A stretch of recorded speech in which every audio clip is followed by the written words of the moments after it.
दोस्तों इस वीडियो में करेंगे हम बात उस हीरो की जो बोलता है। ऐसे आप बोलेंगे कुमकुम ऐसा कौन सा हीरो है जो नहीं बोलता है?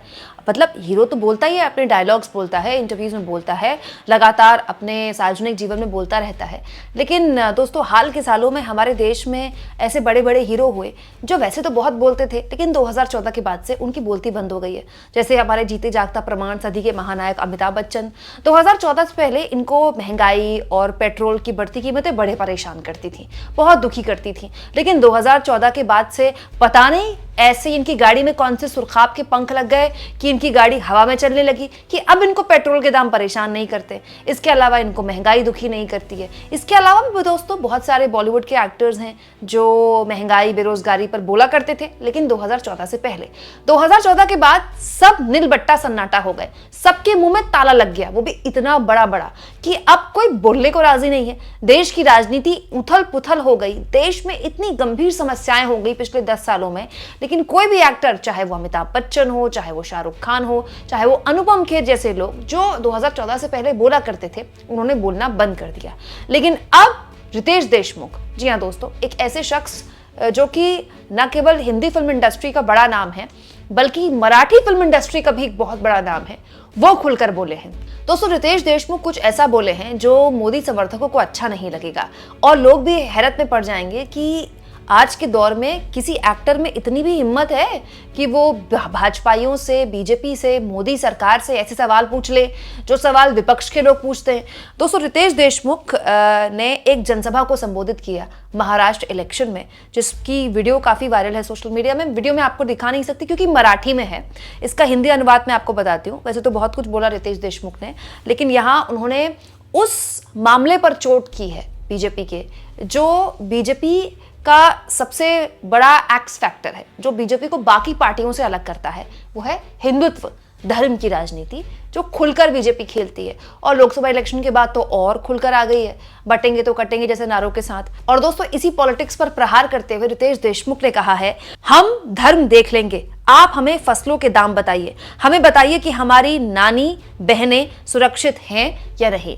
दोस्तों धर्म की राजनीति पर कटाक्ष करते हुए, जबरदस्त प्रहार करते हुए रितेश देशमुख ने कहा है भाजपाइयों से कि धर्म हम देख लेंगे, धर्म हमारा निजी विषय है, आप ये बताइए किसानों की फसलों का क्या हुआ, हमारी बेटियां सुरक्षित कब होंगी, इस मामले में जवाब दीजिए। आपके मन में हैरत होगी दोस्तों कि रितेश देशमुख इस तरह की बातें कैसे कर रहे हैं, क्योंकि दोस्तों चुनाव महाराष्ट्र में है और मुंबई में तो गढ़ है बॉलीवुड का। सारे बड़े सेलिब्रिटीज तो मुंबई में रहते हैं, जितने सो कॉल्ड, जितने भी जिन्हें आप हीरोज कहते हैं, कोई बोल नहीं रहा तो रितेश देशमुख कैसे बोल रहे हैं। दोस्तों रितेश देशमुख की पृष्ठभूमि राजनीतिक परिवार से रही है। रितेश देशमुख के पिता विलासराव देशमुख न केवल मुख्यमंत्री रह चुके हैं महाराष्ट्र के, बल्कि मैं मानती हूँ दोस्तों कि विलासराव देशमुख के बाद से कांग्रेस के अंदर एक वैक्यूम पैदा हो गया। उतना बड़ा नेता, विलासराव देशमुख जैसा बड़ा नेता कांग्रेस पार्टी महाराष्ट्र में खड़ा नहीं कर पाई।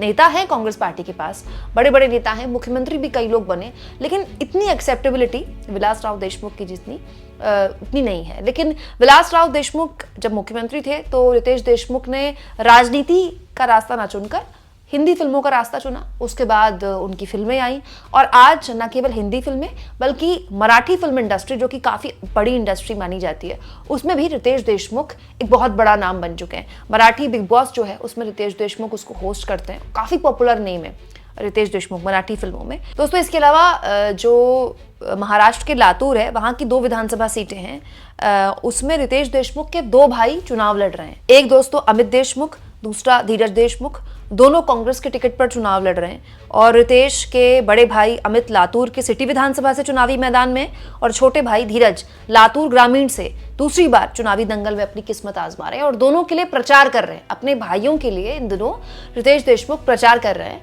और प्रचार में वो अलग अलग मुद्दों पर लगातार अपनी बात रख रहे हैं। और इसीलिए प्रचार के दौरान ही एक जनसभा को संबोधित किया रितेश देशमुख ने, और इसी जनसभा के दौरान उन्होंने बीजेपी को निशाने पर लेते हुए धर्म की राजनीति पर कटाक्ष किया और कहा कि धर्म हम देख लेंगे, आप बताइए कि किसानों की फसलों का क्या हुआ। इसके अलावा दोस्तों 2024 में भी रितेश देशमुख का एक वीडियो काफी वायरल हुआ था, जब उन्होंने उस वक्त भी कांग्रेस पार्टी के लिए प्रचार किया था और कहा था कि समय मुश्किल है, क्योंकि जाहिर तौर पर उस वक्त कांग्रेस पार्टी के लिए मुश्किल समय था। बैंक अकाउंट फ्रीज कर दिए गए थे, हर कोई कांग्रेस के लिए कह रहा था कि 2019 की तरह परफॉर्मेंस रिपीट होगा, कांग्रेस बहुत खराब परफॉर्म करेगी, मोदी 400 प्लस 300 प्लस के नारे के साथ आगे बढ़ रहे थे। तो रितेश देशमुख की उस वक्त भी एक वीडियो वायरल हुई थी कि मुश्किल समय है लेकिन लातूर कि हम लोग हैं और लातूर के लोगों ने कभी आसान चीज़ की ही नहीं। उस वक्त भी उनका वीडियो काफ़ी वायरल हुआ था और काफ़ी पसंद किया गया था, और अब भी सोशल मीडिया में उनके वीडियोस काफ़ी वायरल हो रहे हैं और काफ़ी भीड़ भी उनको सुनने के लिए पब्लिक आती है। हालांकि हीरोज़ और बॉलीवुड के एक्टर्स अलग अलग वक्त में अलग अलग लोगों के लिए प्रचार करते रहे हैं, और जाहिर तौर पर दोस्तों हीरोज़ को सुनने के लिए लोग आ जाते हैं, लेकिन हीरो के कहने पर वोट पड़े, ये थोड़ा जल्दबाजी होगा कहना। लेकिन रितेश देशमुख के पास ऑप्शन था दोस्तों। रितेश देशमुख चुप बैठ सकते थे, रितेश देशमुख कह सकते थे कि भाई मेरा काम है, मुझे काम करना है और मेरे लिए मेरा करियर इंपॉर्टेंट है, लेकिन रितेश देशमुख ने ऐसा नहीं किया। वो वक्त बेवक्त लगातार कांग्रेस पार्टी के लिए प्रचार करते रहे, और जब चुनाव नहीं होते हैं तो भी वो लगातार जो महाराष्ट्र की एनडीए सरकार है उसको निशाने पर लेते रहे हैं। आपको याद होगा बाबा सिद्दीकी की जब हत्या हुई थी तो उस पूरे के पूरे मामले में भी रितेश देशमुख खुलकर बोले थे, जबकि पूरा का पूरा बॉलीवुड चुप हो गया था। किसी की हिम्मत नहीं थी कि वो लॉ एंड ऑर्डर के मामले में एकनाथ शिंदे की सरकार को निशाने पर ले और देवेंद्र फडणवीस को निशाने पर ले, जो कि महाराष्ट्र के गृहमंत्री हैं। इतना बड़ा लॉ एंड ऑर्डर का मामला हो गया, इतने बड़े नेता बाबा सिद्दीकी की, जो कि एनडीए के सहयोगी पार्टी अजित पवार की पार्टी के नेता हैं, उनकी हत्या हो गई, और इस पूरे के पूरे मामले में पूरा का पूरा बॉलीवुड चुप था। तब दोस्तों रितेश देशमुख ने लिखा था, बाबा सिद्दीकी जी के दुखद निधन के बारे में जानकर मैं बहुत दुखी और स्तब्ध हूं। मेरी संवेदनाएं जीशान सिद्दीकी और पूरे परिवार के साथ हैं। भगवान उन्हें इस कठिन समय का सामना करने की शक्ति दे। इस जघन्य अपराध के अपराधियों को न्याय के कटघरे में लाया जाना चाहिए। केवल श्रद्धांजलि दे सकते थे रितेश देशमुख, लेकिन उन्होंने अपराधियों पर कार्रवाई की बात की। इसके अलावा दोस्तों बदलापुर मामला जब हुआ था, याद होगा आपको, 4 साल की बच्चियों के साथ यौन शोषण के मामले में काफ़ी बवाल मचा था महाराष्ट्र में, और विपक्ष ने भी इस पूरे के पूरे मुद्दे पर सरकार को आड़े हाथों लिया था। तब भी रितेश देशमुख बोले थे और उन्होंने अपने पिता होने को लेकर चिंता जाहिर की थी कि वो भी एक बेटी के पिता हैं, उन्हें भी चिंता होती है जब इस तरह के मामले होते हैं। तो तब भी दोस्तों रितेश देशमुख ने सोशल मीडिया एक्स पर लिखा था, एक पिता के तौर पर मैं इस घटना से बेहद दुखी, क्रोधित और आहत हूँ। 2-4 साल की बच्चियों के साथ स्कूल के पुरुष सफाई कर्मियों ने यौन उत्पीड़न किया। स्कूल बच्चों के लिए उनके घरों की तरह सुरक्षित जगह होनी चाहिए। इस राक्षस को सबसे कठोर सजा मिलनी चाहिए। छत्रपति शिवाजी महाराज ने अपने समय में दोषियों को उनके कृत्य के अनुसार सजा दी थी। तो आप कह सकते हैं कि रितेश देशमुख अपने स्तर पर न केवल चुनाव बल्कि चुनाव के अलावा भी एनडीए सरकार को घेरते रहे हैं, और मुझे लगता है कि ये इसमें कोई चिंता की बात होनी भी नहीं चाहिए दोस्तों। अभी अमेरिका में चुनाव जब हुए थे तो इतनी बड़ी बड़ी सेलिब्रिटीज कमला हैरिस के समर्थन में आई थी। बहुत बड़ी बड़ी सेलिब्रिटीज अमेरिका में जो बड़े बड़े हॉलीवुड स्टार थे वो सब कमला हैरिस के समर्थन में आए थे। जैसे इलॉन मस्क ने डोनाल्ड ट्रंप को प्रचार किया तो कमला हैरिस के प्रचार में भी बहुत दिग्गज हॉलीवुड स्टार्स समर्थन में आए थे, लेकिन वो नहीं जीती।